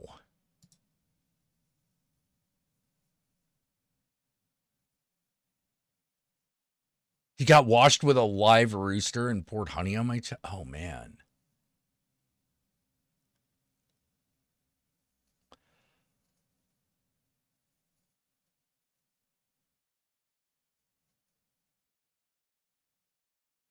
Queer folk is Western imperialism trying to dissolve society. Oh, jeez.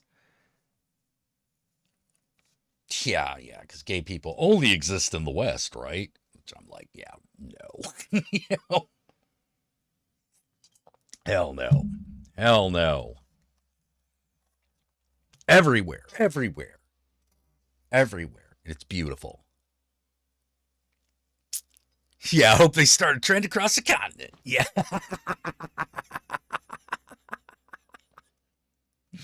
Yeah. Exactly. Got to get rid of this anti-queer bullshit.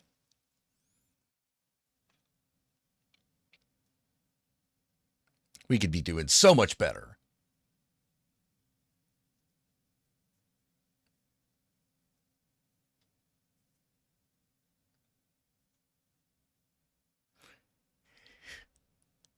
Wow. In defense of German colonialism and how its critics empowered Nazis, communists, and the enemies of the West. Wow. That can't be real, and yet I am sure it is. Yeah, I know what you mean, man. I know what you mean.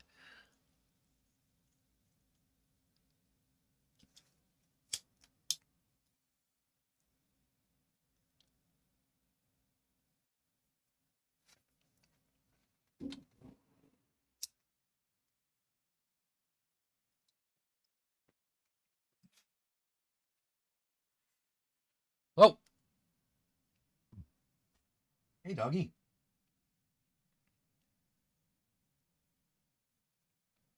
Yeah, Baron, you were telling me that like your grandma, one of your grandmas or one of your great aunts or something was a mumbo, or was it a different indigenous religion that's related to voodoo but is separate?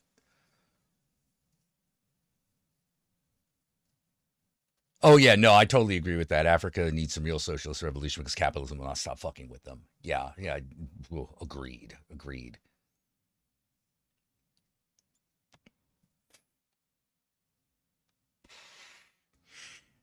Um, no, I didn't hear about the election results in Mexico. I was too worried about my little section of the world. Although that does explain why there were so many people out with Mexican flags today.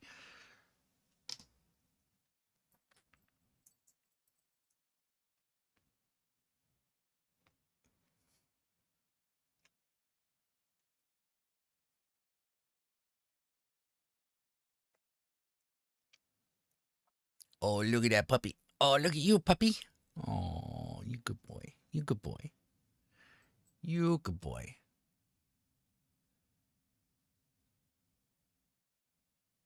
Good boy.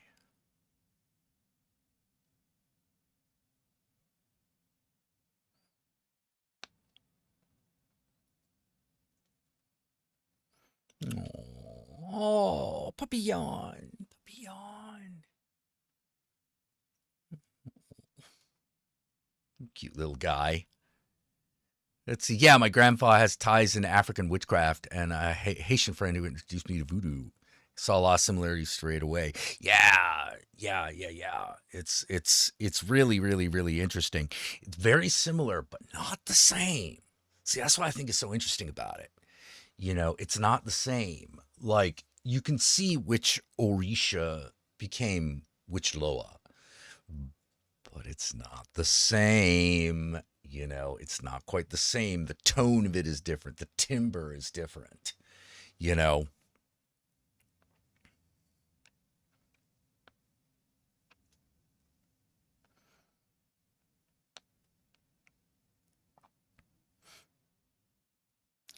you got your two big like divisions in voodoo, as far as I can tell, as far as I know, are Haitian and Louisiana. I could be wrong, but those seem to me, from an outsider's perspective, that seems to me to be the big the two schools essentially. Yeah, voodoo is way more Christianized. True.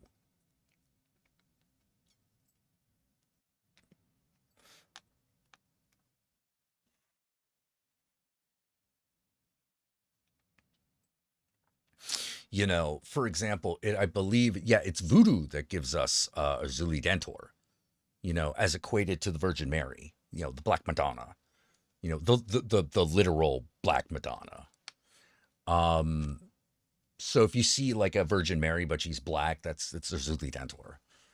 Um,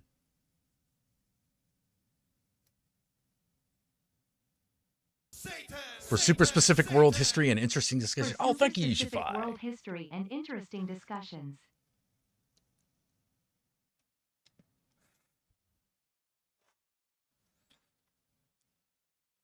Like one of the things I think is really interesting about Haiti and the Dominican Republic is if you want to start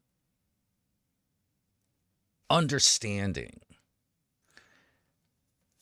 what makes it tick, you want to look into the Haitian Revolution. You want to look into the Haitian Revolution, and you want to look into Louis Saint Overture, whose name I mangled. Louis Toussaint L'Ouverture. You know,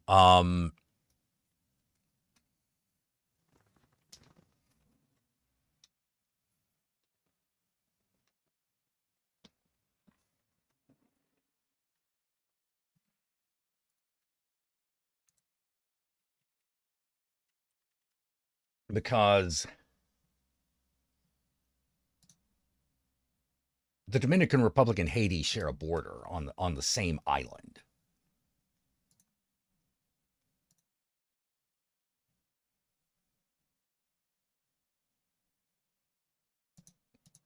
So that's where its history in the modern world really kind of begins. And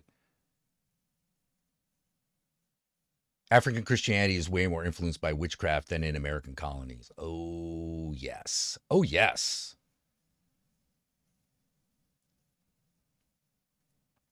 Absolutely.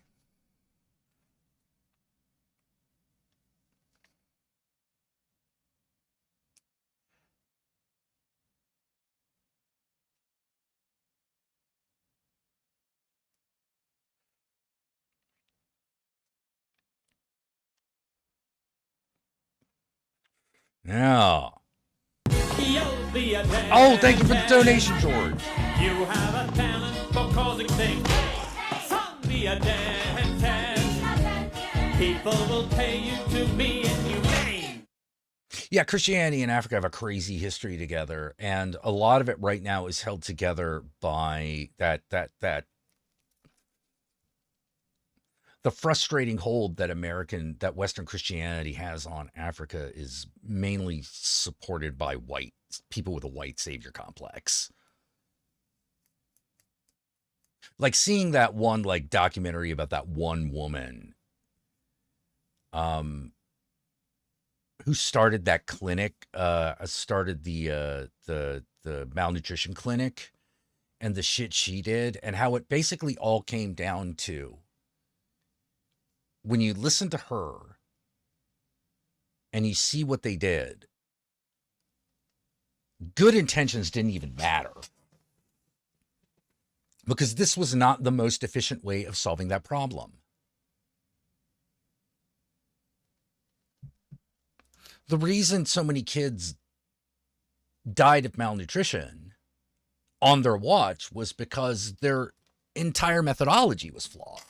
Not just the medical shit, like the entire way of dealing with it was flawed. They should have immediately entered into some sort of arrangement with local hospitals to empower them. That should have been the primary. We're raising money for these hospitals that already exist. The white people don't want to do that. They want to feel like they're the savior. They don't want to empower the locals in order to fucking do the work that they're trying to do, which would be the real way of doing it. That's the real way of doing it. It's like, well, they're not short of expertise, they're short on resources. So we will get them their resources and we will help them.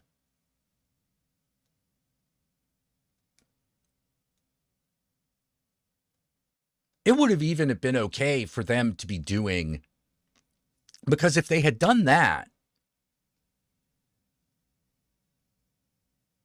then they could have still have been providing the relief on the level that they were in some of the emergency cases and saved even more lives.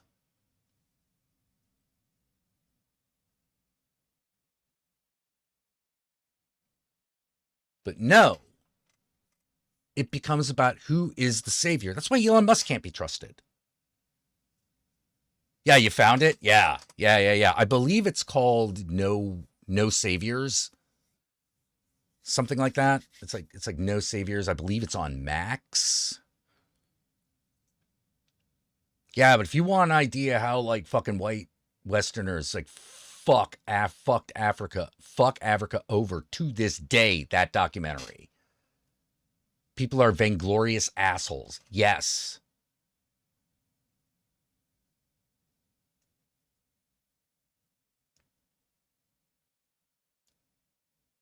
Savior complex. Yeah, savior complex. One of the most deadly things a person can have is a savior complex. It is deadly to everything and everyone around them.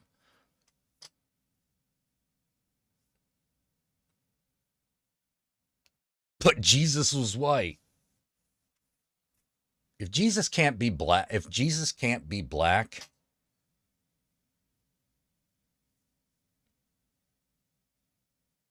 I don't need to listen to him. I think Odin should be black sometimes.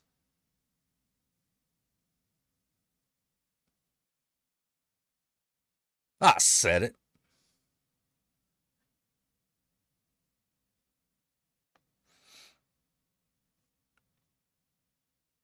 Yeah, main character syndrome. Yep. Yep, it's another way of putting it. Because my initial thought when I'm watching that documentary is like, why aren't they giving these resources to the hospital? They're getting them over there. They're the ones that everyone's going to naturally go to.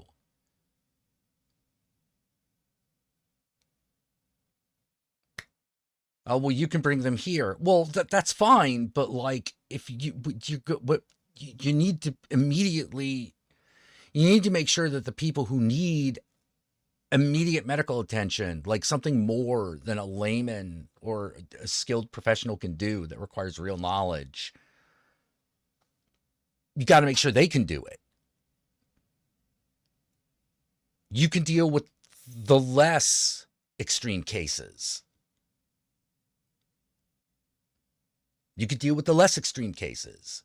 That's fine. That's still a huge amount of work. Still a huge amount of work.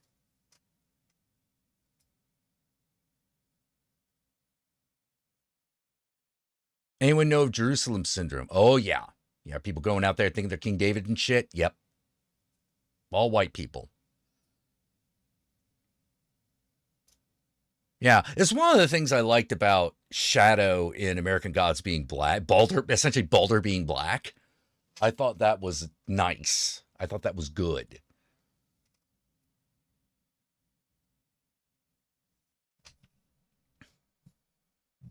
You know, all those sections when it's about him kind of being black, encountering the African gods. Very interesting.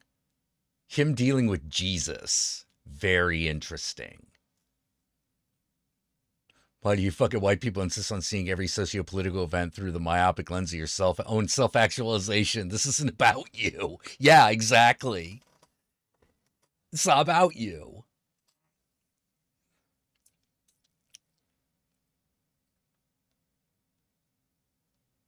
It's not about you. Like, one of the reasons I like that I'm so curious and I love to experience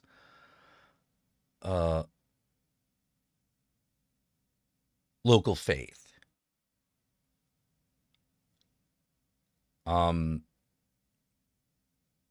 Is it's kind of my way of being respectful to the local god, because I consider that to be a bit of a shorthand for respecting the culture itself. And it's also why I say, while I'm very friendly with voodoo, I'm not Nungan. I never will be. That's not that's not where I am. But I don't need to be. I don't need to be. If I needed to be, we'd all be in trouble. Because I'm not. Luckily, I don't have to be. I can just count. I just have to be open to Mambos and Ungans being my friends and being respectful to their gods. Because their gods can also be my gods. But I don't have to be a practitioner to do that.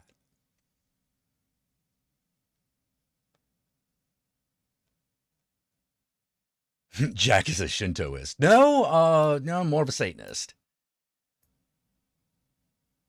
But I feel the same way about Shintoism. You know, if I'm at a Shinto temple, I'm going to try to be respectful. The thing that I hate, that makes me angry, and why Christianity is a bit of an exception, is because it already violates that respect. It immediately and inherently has already violated that respect. And respect has got to be both ways. If I consistently go to Christian churches and am disrespected in exactly the same way, well, then I can say that the religion is disrespectful. I consider it disrespectful.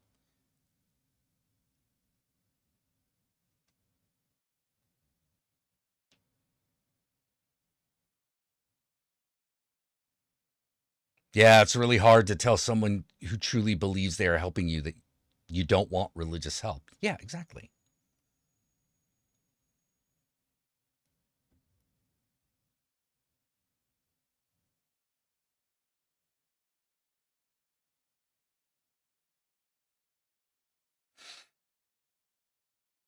And because other people are allowed to worship their gods, but I don't need to do that and I don't need to do that their way in order to be respectful. Well, that goes both ways as well.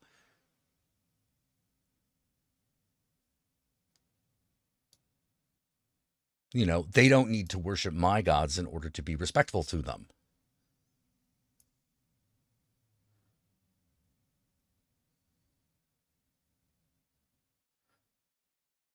And maybe that's my Chineseness, right? Respect being a big thing.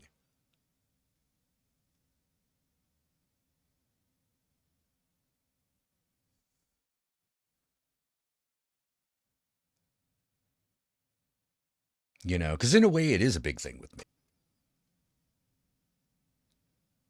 A lot of, but it's still